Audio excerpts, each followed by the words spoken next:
Kemudian beliau sangat fokus saat ini dalam mengembangkan bisnis jaringan, karena lewat bisnis dan jaringan beliau percaya sekali bisa merubahkan kehidupan banyak orang dan bisa berdampak secara finansial, secara nyata kepada kehidupan banyak orang. Dan itu sangat terjadi dalam kehidupan beliau ini saat membangun bisnis, bukan hanya secara finansial tetapi secara positif juga, mengembangkan karakter diri masing-masing orang menjadi lebih baik dan lebih baik lagi. Baik teman-teman semua, kita sambut leader yang luar biasa yang akan berbagi malam hari ini dari ujung timur Indonesia, dari Nabire. Kita sambut Ibu Yvonne Somar. Silakan Ibu.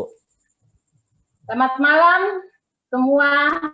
Selamat malam Indonesia. Selamat malam Superstar Family di mana saja berada. Terima kasih kita bertemu lagi pada malam hari ini. Dan seperti title-nya, meeting kita malam hari ini adalah Inspirational Night. Semoga apa yang saya bagikan pada malam hari ini bisa memberi inspirasi bagi Bapak Ibu, bisa menguatkan Bapak Ibu, sehingga Bapak Ibu semakin jelas bahwa ini adalah sebuah jalan yang bisa membawa Bapak Ibu menuju kehidupan yang lebih baik. Perkenalkan, seperti tadi Pak Adel sudah sebutkan, jadi saya, nama lengkap saya Yvonne Margareta Barbara Somar, panjang ya Bapak Ibu, kereta api. Tetapi saya lebih sering disapa sebagai Ibu Yvonne, ya, di kalangan di teman-teman biasa menyapa saya dengan nama Ibu Yvonne, ya. Nah, saya ini asli Indonesia Timur, karena saya campuran Maluku dan Papua. Jadi memang asli Indonesia Timur punya, ya. Jadi kalau misalnya bicara saya agak terang-terangan, belak-belakan, ya minta maaf, itulah karakter kami. Tapi hati kami baik. Oke. Suami saya orang Jawa, lahir dan besar di Papua. Papua itu dulu namanya Irian. Jadi orang biasa menyebut mereka, anak-anak yang lahir besar Papua itu sebagai mujair. Muka Jawa tapi Irian katanya, ya. Nah, jadi berarti anak saya adalah anak Indonesia asli, ya. Oke, baik Bapak Ibu, itu sedikit perkenalan dari saya. Saya punya seorang putri yang sudah lulus kuliah dan sekarang membangun bisnis di Jakarta. Dan suami saya adalah seorang PNS atau sekarang itu lebih keren ASN. Nah, Bapak Ibu, pendidikan terakhir saya adalah S1 Pendidikan Fisika. Setelah selesai kuliah pada tahun 93, saya pulang ke Papua dan kemudian tahun 95 saya diangkat sebagai pegawai negeri sipil, guru fisika pada sebuah SMA negeri. 12 tahun saya mengajar, bekerja sebagai seorang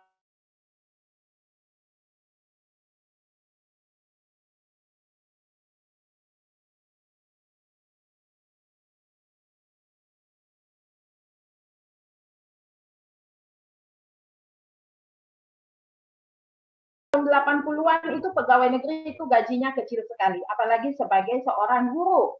Maka kami itu sudah terbiasa dengan kerja keras. Ibu saya adalah seorang pekerja keras. Sehingga sejak kecil saya sudah terbiasa bantu ibu saya jualan. Jadi kalau malam hari setelah habis belajar, selesai belajar, saya akan bantu mama saya bakar roti. Kemudian besok pagi, saya dan 2 adik saya akan berkeliling kampung jualan roti. Saya dan adik saya yang nomor 2 akan pegang keranjang, dan adik saya yang nomor 3 akan pegang kaleng untuk isi uang. Kami berkeliling kampung, Bapak Ibu, jam 6 pagi kami sudah keluar dari rumah.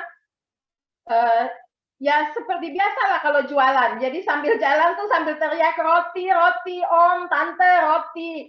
Kita akan berhenti di depan satu rumah, kita panggil, ada yang membeli, kita punya roti, ada yang bilang tidak, ada yang bilang libur, ada yang diam saja, banyak hal lah, ya. Dan saya bersyukur bahwa kami pernah melewati masa-masa seperti itu. Karena setelah sekarang ini, baru saya menyadari bahwa hal-hal seperti itu ternyata sangat menguatkan pribadi saya. Sangat berarti bagi saya seorang pebisnis jaringan. Ternyata saya sudah mendidik kami sejak kecil untuk bekerja, untuk jualan seperti itu. Jadi jam 6 pagi kami sudah pergi jualan roti, jam 7 kami akan kembali ke rumah karena itu kampung kecil saja. Jadi kita keliling kampung itu 1 jam cukup ya.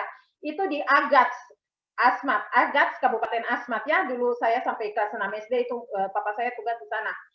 Dan setelah sampai di rumah ya kami siap-siap untuk pergi ke sekolah ya. Nah, saya di sana menikmati masa di mana kita belanja barang itu tukar pakai barang Bapak Ibu, ya, barter.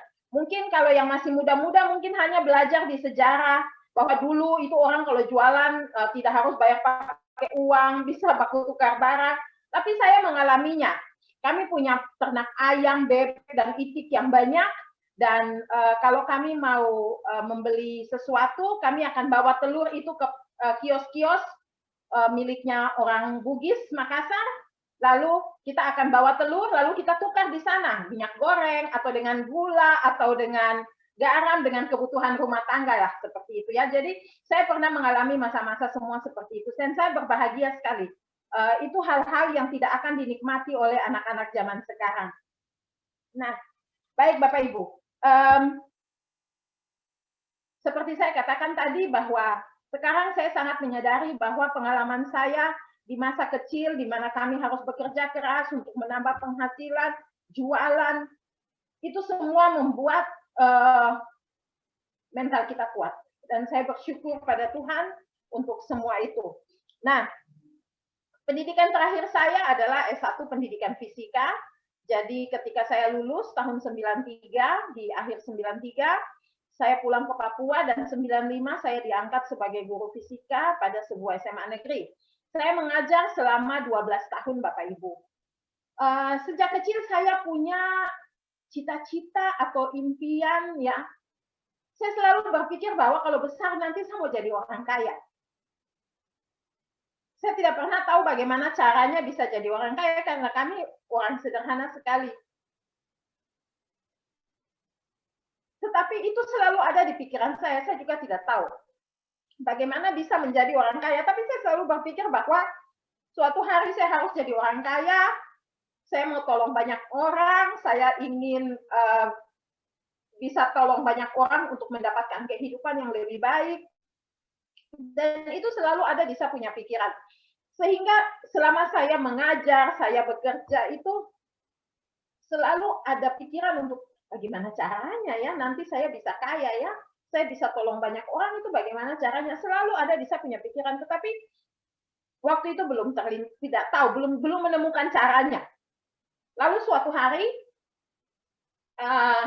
saya diperkenalkan pada sebuah peluang bisnis, bukan bisnis yang lain, itu adalah bisnis jaringan pertama saya seumur hidup. Saya baru masuk bisnis jaringan pertama kali itu, dan saya cukup eksis di situ. Waktu melihat bisnis itu, saya berpikir mungkin ini bisa menjadi cara saya untuk menolong kehidupan banyak orang. Dan saya cukup lama di bisnis itu, ada sekitar 10 tahun. Tetapi bisnis pula yang kemudian menghantar saya. Akhirnya saya resign dari pegawai negeri. Setelah 12 tahun mengajar, saya berhenti dari pegawai negeri. Golongan saya waktu itu golongan 4A. Artinya ketika saya bertahan sedikit lagi, saya pasti bisa jadi kepala sekolah.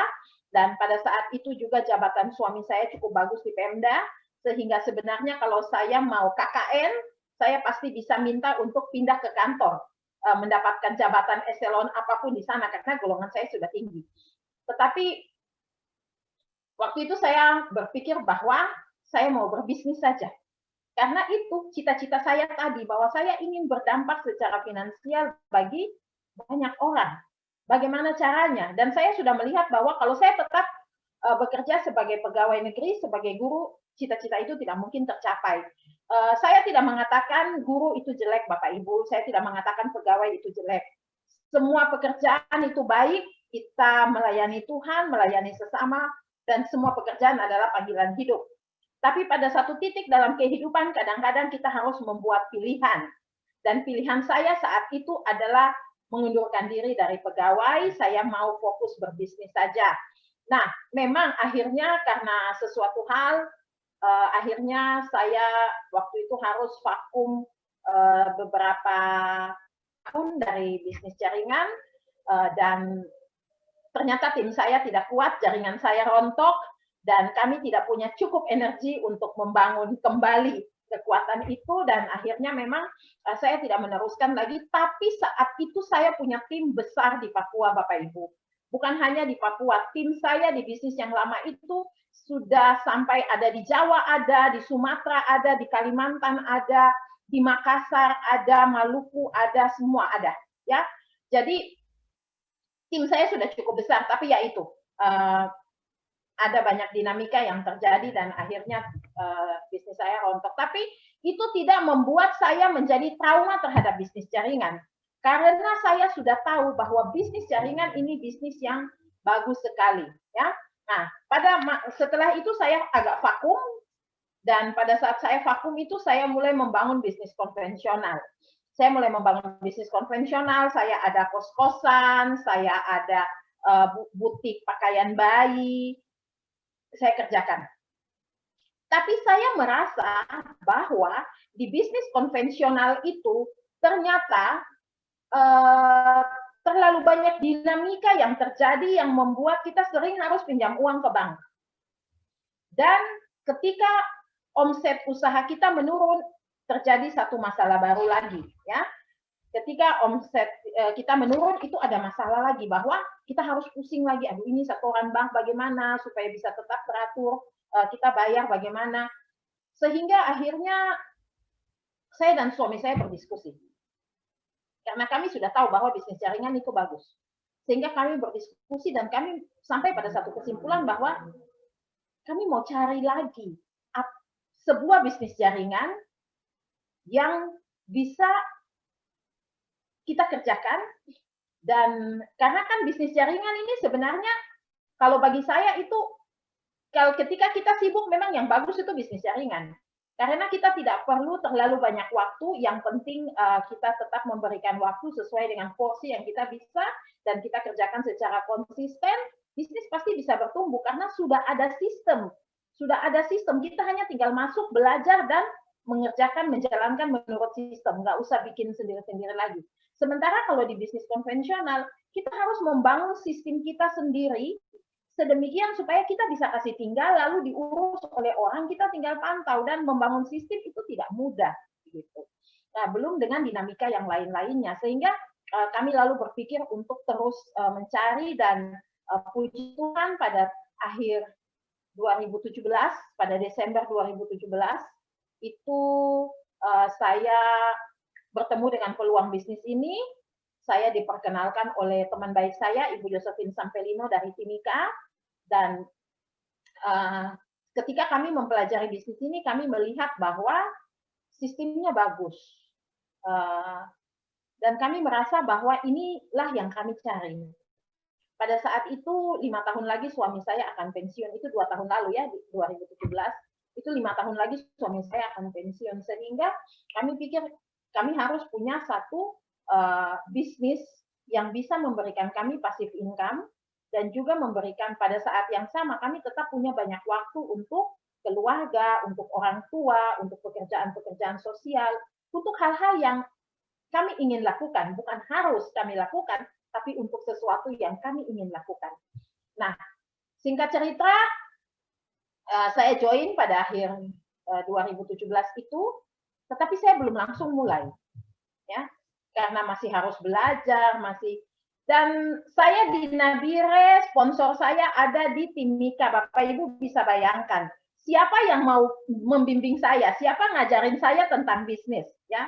Tetapi karena saya tahu bisnis jaringan itu bagus, dan memang saya niatnya memang cari bisnis jaringan, maka saya proaktif untuk belajar. saya proaktif untuk belajar. Saya sering menelpon Ibu Yosefin sampai berjam-jam. Beliau jelaskan kepada saya mencatat, saya pelajari lagi, saya telepon lagi beliau hal-hal yang saya tidak mengerti.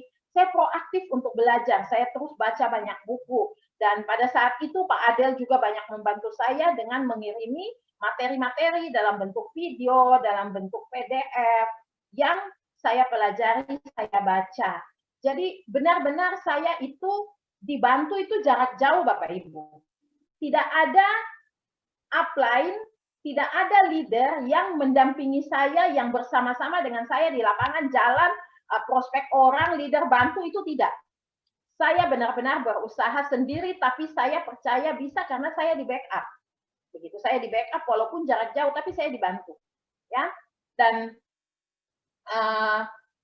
singkat cerita, saya memulai mengerjakan bisnis ini, saya presentasi orang, dan saya puji Tuhan sekali saya sangat didukung oleh suami saya, sehingga ketika kami saat memutuskan untuk mulai membangun bisnis, kami buat daftar nama, lalu kami mulai telepon teman, buat janji, dan datang door to door. Saya jalan itu door to door Bapak Ibu, karena di tempat saya ini tidak terbiasa untuk janjian ketemu di kafe, ini kota kecil.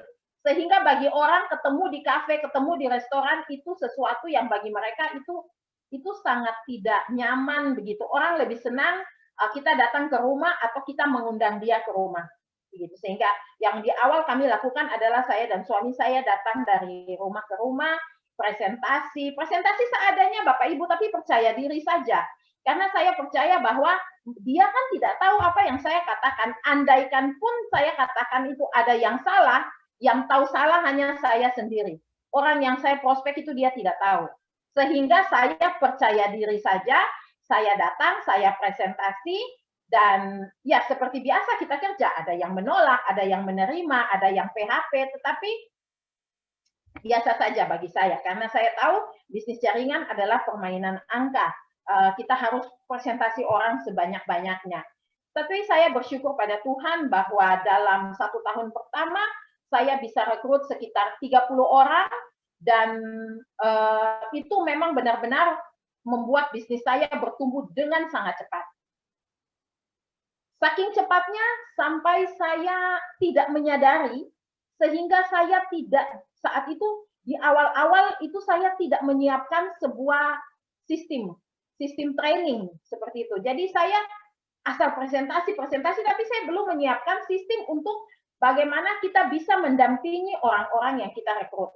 Sehingga memang di awal-awal itu sempat banyak yang join, kemudian banyak yang hilang juga, tapi banyak juga yang masuk baru lagi. Nah, kemudian dalam perjalanan saya mulai belajar lebih banyak lagi, baca buku lebih banyak, konsultasi dengan leader-leader besar di atas saya, dan mulai menyiapkan training. Sehingga kami mulai bikin presentasi-presentasi rutin, mulai bikin home meeting, mulai bikin OPP atau bisnis presentasi ya di rumah saya, lalu di Jayapura, basis kami di Jayapura ya, jadi satu di Nabire, satu di Jayapura. Nah di Jayapura ada leader saya waktu Pak Paulus yang pegang sampai sekarang, Pak Paulus, lalu ada Ibu Kori, ada banyak teman-teman yang membantu. Di Nabire saya juga dibantu oleh banyak leader-leader yang lain, dan kami mulai buat pertemuan-pertemuan rutin. Dan dari situ mulai semakin bertumbuh. Dan saya juga menyiapkan training-training yang kita adakan secara teratur untuk membantu teman-teman kita bertumbuh juga dari sisi pribadi, kemudian membantu mereka, membuka mereka punya wawasan tentang bagaimana membangun bisnis jaringan. Dan itu terus berjalan, dan puji Tuhan sampai hari ini tim saya cukup bertumbuh dengan baik, dan sebenarnya saya tidak sombong, tetapi saya sangat bangga bahwa pada Safi Retreat yang terakhir tahun 2000, tahun berapa ya, kita Safi Retreat di Puncak itu Pak Adel. Nah, pada Safi Retreat itu Pak Chris Cooper, Mr. Chris itu direktur ya, direktur Asia Pasifik. region Asia Pasifik. Beliau katakan pada saya, begitu dia salami saya, dia tahu nama saya, dia bilang, oh ya, kita tidak pernah bertemu, tapi saya tahu nama Anda. Tim Anda adalah salah satu tim yang bertumbuh cepat, termasuk tim yang bertumbuh cepat di Papua. Itu menjadi satu hal yang bagi saya itu sebuah kebanggaan. Kita bekerja dengan tulus saja, yang penting kita kerja. Tapi ternyata mereka di atas manajemen perusahaan itu tahu kita, tahu siapa-siapa yang bertumbuh di lapangan. Itu luar biasa sekali dan itu menjadi satu penghargaan yang buat saya itu luar biasa. Ya, dan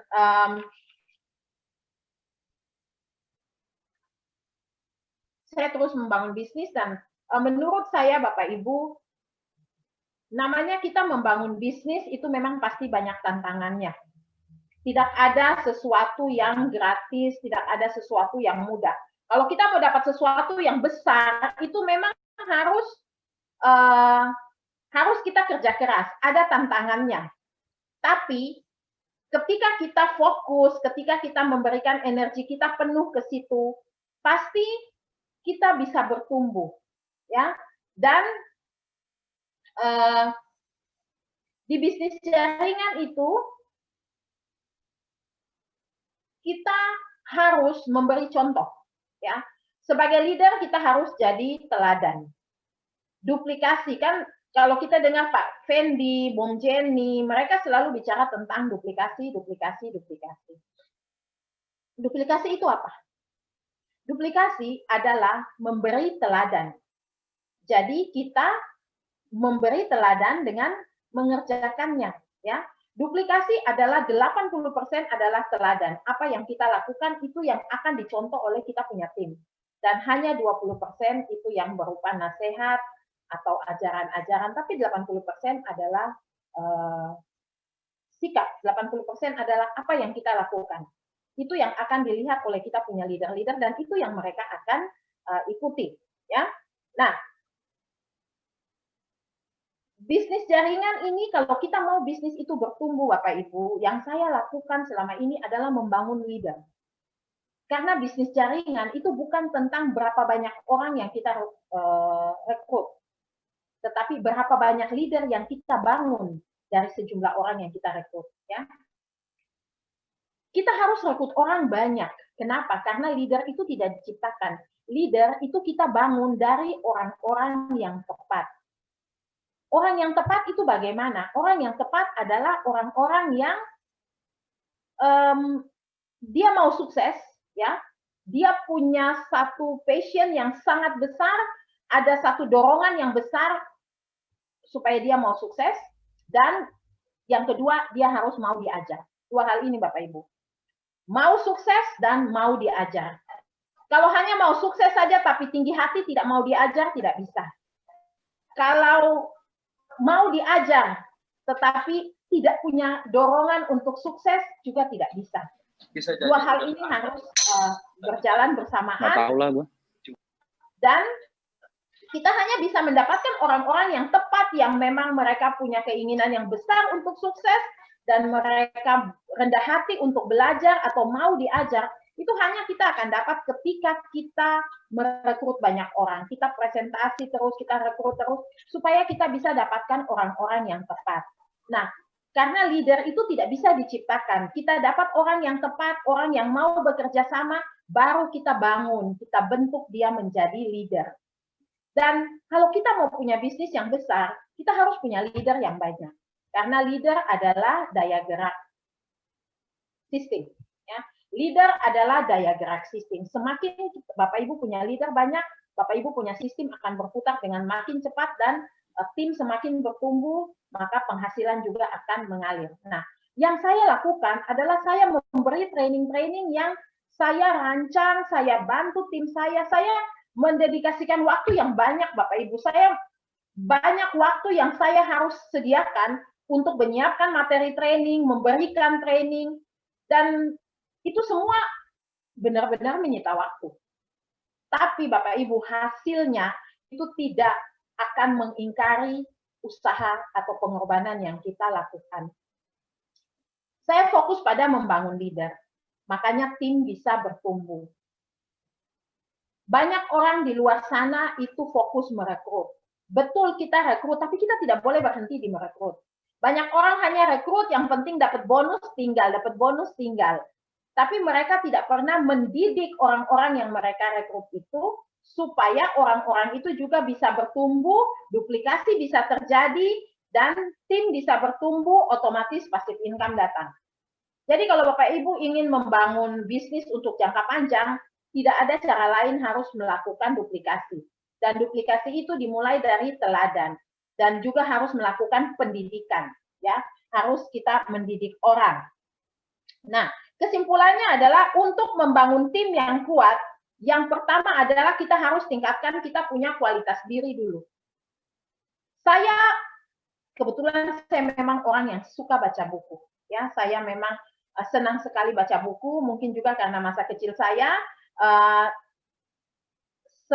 papa saya kan papa dan mama kerja, sehingga waktu kami kecil pulang sekolah, kita di rumah tidak ada orang, jadi kita pergi ke sekolahan papa saya. Nah, di sana mungkin dia merasa kami itu mengganggu, dia tidak bisa mengajar. Dia bawa kami taruh di perpustakaan, gereja punya perpustakaan, kami ditaruh di sana. Jadi setiap hari pulang sekolah kami akan tinggal di perpustakaan menunggu orang tua pulang kerja, kami pulang ke rumah. Jadi itu juga mungkin menjadi satu ini ya. Jadi kebiasaan membaca. Saya memang suka sekali membaca. Sehingga saya memang banyak baca buku dan itu sangat membantu ketika kita memberi training. Kita bicara kepada orang dan kualitas diri. Jadi Bapak Ibu, kalau kita mau dapat orang-orang yang bagus, kita harus tingkatkan kualitas diri dulu. Kalau kita mau dapat orang yang tepat, kita harus tingkatkan kualitas diri. Kenapa? Karena level kepemimpinan kita itu menentukan orang seperti apa yang kita bisa rekrut. Orang-orang yang bagus tidak akan mau dipimpin oleh orang yang membel. Orang yang bagus, dia mau dipimpin oleh orang yang bagus juga. Maka syarat membangun tim yang kuat, kalau menurut saya, versi saya, yang pertama adalah tingkatkan kualitas diri. Aset diri itu harus kuat dulu.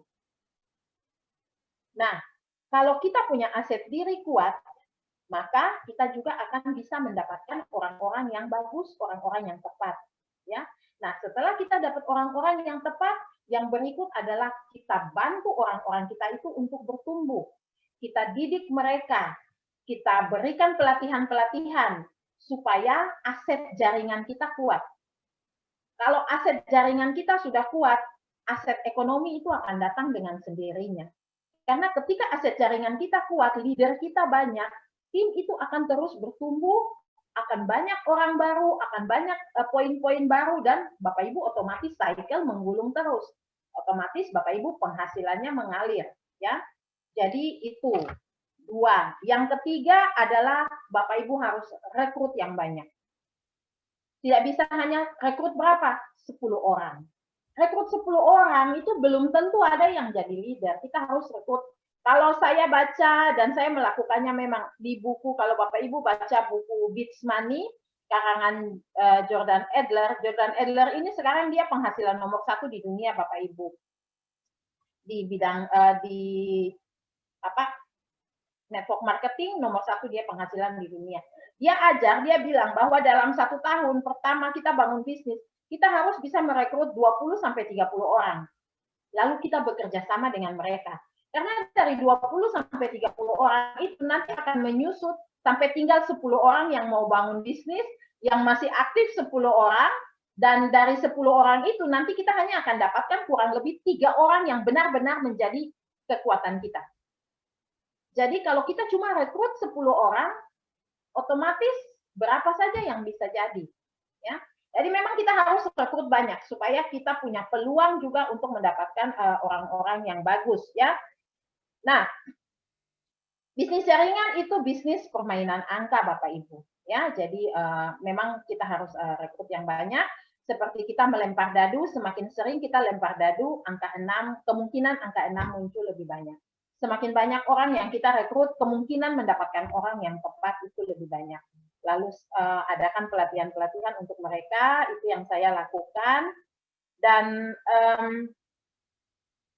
saya ingat, saya baca di buku GoPro, bukunya Eric Worre ya. Bapak Ibu, satu-satunya bisnis yang memberikan kita kesempatan, artinya begini, satu-satunya bisnis yang kita sudah dibayar sambil belajar menjadi ahli, kita sudah dibayar. Jadi tidak menunggu kita jadi ahli dulu, tetapi sambil belajar menjadi ahli kita sudah dibayar. Itu satu-satunya adalah bisnis jaringan. Bisnis lain tidak bisa. Bapak Ibu harus jadi ahli dulu, atau profesi lain itu tidak bisa. Bapak Ibu harus jadi ahli dulu, baru Bapak Ibu bisa dibayar mahal. Dan ini semua yang memang benar-benar menginspirasi saya untuk bagaimana saya bisa membangun diri saya pertama-tama, supaya kemudian saya bisa membantu orang lain untuk naik ke level kehidupan yang lebih baik. Ya, oke. Kemudian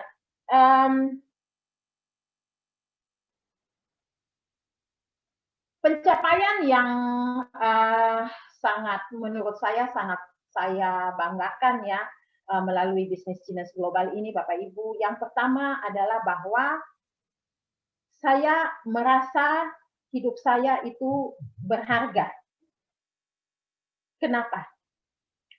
Karena banyak orang sederhana, banyak orang dengan pendidikan yang terbatas, banyak ibu-ibu yang tadinya di rumah mungkin mereka tidak dihargai oleh anaknya, oleh suaminya karena dia tidak berpenghasilan. Tapi ketika dia join bisnis ini, dia mulai menghasilkan, percaya diri dia naik, penghargaan dalam keluarga juga dia dapatkan, dan itu semua adalah hal-hal yang tidak bisa diukur dengan uang. Itu sangat, buat saya itu sesuatu yang luar biasa sekali. Yang kedua, satu pencapaian yang berharga sekali bagi saya adalah pada Expo 2019, saya mendapatkan kesempatan untuk menjadi salah satu pembicara di panggung Expo, panggung internasional. Itu luar biasa sekali buat saya. Itu Expo kedua saya, Bapak Ibu. Expo pertama saya datang di Bangkok, Expo kedua saya datang di Singapura, langsung saya mendapatkan kehormatan untuk menginspirasi 6.000 orang. 6.000 orang satu region. Jadi ada wilayah Asia Pasifik, Afrika, dan Jepang. Dan itu menjadi satu pengalaman yang tidak terlupakan, sebuah pengalaman yang sangat luar biasa. Tidak bisa saya bayangkan bahwa saya yang datang dari kota kecil, yang bahkan di Indonesia saja kadang orang di Jawa itu tidak tahu Nabire itu ada di mana. Kadang mereka suka ketukar-tukar antara Ambon dan Papua. Tetapi saya bisa bicara di panggung internasional. Dan besoknya setelah hari itu saya naik panggung, besoknya saya bertemu orang. Itu orang, dia tidak bisa, entah dia Cina atau apanya, dia juga bahasa Inggrisnya tidak bagus. Ya, dia bahasa Inggrisnya tidak bagus sehingga dia dengan saya itu hanya bahasa Tarsan saja. Dia panggil saya begini, lalu dia buka handphonenya, dia kasih tunjuk foto saya di layar kemarin, dia tanya dengan gerakan, dia tanya apakah itu saya, karena dia lihat wajah saya kan bajunya sudah lain. Dia tanya apakah ini kamu yang kemarin di panggung, saya bilang benar itu saya, tapi kami pakai bahasa Tarsan saja, langsung dia foto.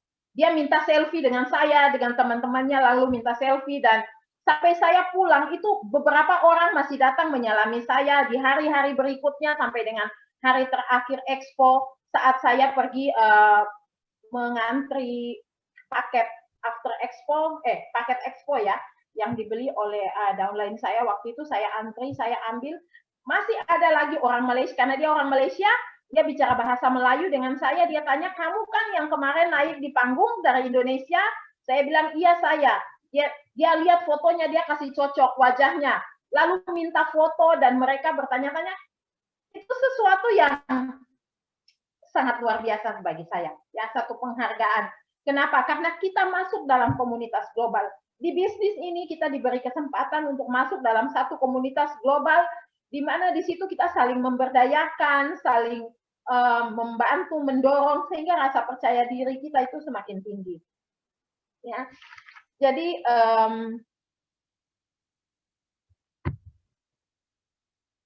apa ya? Saya kehilangan kata-kata, tetapi saya mau katakan begini Bapak Ibu. Kita sudah ada di sebuah perusahaan yang sangat luar biasa, perusahaan dengan prestasi yang luar biasa, bisa lihat sendiri di profilnya, di profil perusahaan ini luar biasa dengan prestasi-prestasi yang sangat luar biasa, marketing plan terbaik di dunia, ya.